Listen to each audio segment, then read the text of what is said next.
nalalapit na naman ang Pasko, hindi rin mawawala ang mga manloloko. Huwag ho maging biktima at mag-ingat sa tinatawag na 12 scams of Christmas.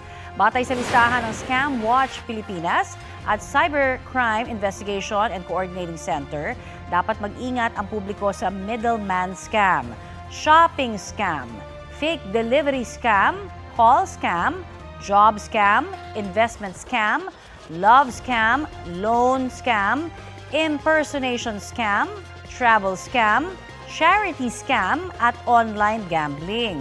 Para makaiwas dyan, tiyakin na lehitimo ang kausap o katransaksyon.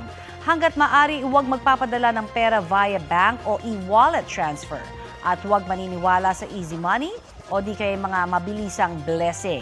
Mga kapuso, mas nagiging agresibo at madiskarte ang mga masasamang loob ngayong panahon. Kung sakaling makaranas ng panloloko, i-report agad ang scam sa Hotline 1326.